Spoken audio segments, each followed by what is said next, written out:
Fondation Agir contre l'exclusion. C'est une fondation dont j'ai pris la présidence après un an d'Antoine Guichard, il y a 5 ans, et qui avait été créée par Martine Aubry. C'est une fondation contre l'exclusion et pour l'égalité des chances. Il y a aujourd'hui 4000 entreprises qui sont membres, et je sais que beaucoup d'entre vous ici, et j'en ai vu quelques-uns, sont membres de cette fondation. 4000 entreprises, ce nombre ne cesse d'augmenter. Et il a cessé d'augmenter, il y a même eu une accélération depuis la crise. Alors qu'on pouvait penser que l'action des entreprises, comme les vôtres, les nôtres, dans ces domaines de l'action contre l'exclusion, de l'insertion, de l'action pour l'égalité des chances, passerait un peu au second plan avec la crise. Ben, c'est l'inverse qui s'est passé. On était 2000 au début de la crise, on est 4000 aujourd'hui. Je pense qu'on sera 5000 bientôt. Là aussi, c'est une petite armée solidaire. Alors, ce sont des patrons, et vous le savez bien, qui donnent de leur temps, des hommes d'entreprise qui donnent de leur temps, qui donnent de leurs loisirs, qui prennent de leurs vacances pour tendre la main à ceux qui n'ont pas eu la même chance que vous, que nous.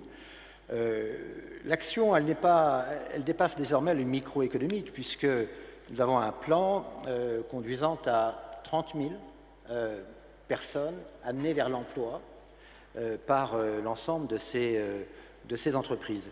Et je voudrais dire en conclusion, et pardon d'avoir été un petit peu long, je souhaiterais qu'on arrête de caricaturer les patrons. Je voudrais que l'on parle un peu plus de ces entrepreneurs-là.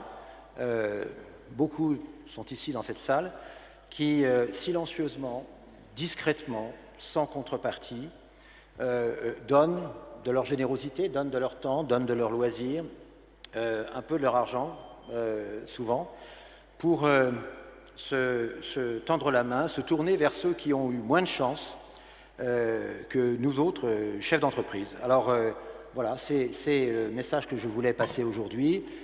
Parlons de tous ceux qui, silencieusement, savent être généreux, c'est-à-dire vous tous. Merci.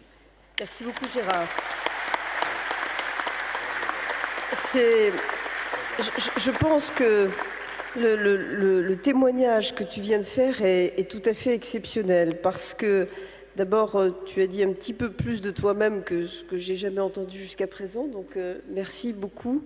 Et ça montre effectivement que les chefs d'entreprise ont vraiment un cœur. Et puis, surtout, ta description et ta narration de tout ce que vous faites chez GDF Suez, de ce forum des valeurs jusqu'aux ONG internes, jusqu'à ces volontaires solidaires, c'est bien l'incarnation concrète de la responsabilité sociale des entreprises.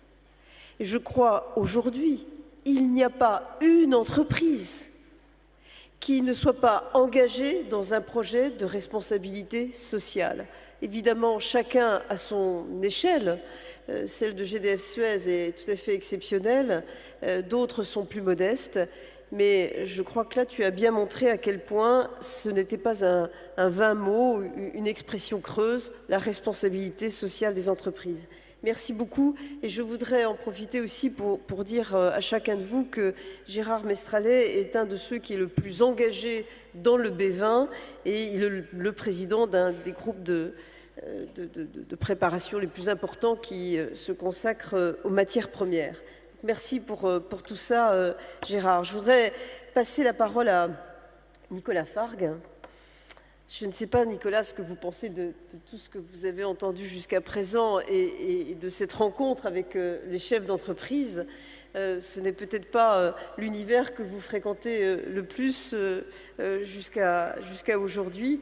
Qu'est-ce que vous inspire ces échanges sur leadership et générosité ?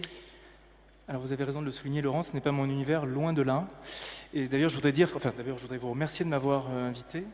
D'autant plus qu'à la différence mais vraiment tous les gens qui sont autour de cette table, je vous le dis sans aucune fausse modestie, je n'ai rien d'exceptionnel. Je n'ai pas accompli d'exploits sportifs, je n'ai pas comme vous Bertrand défiait les lois de la pesanteur et autres stratosphères comme votre grand-père, votre père, pardon.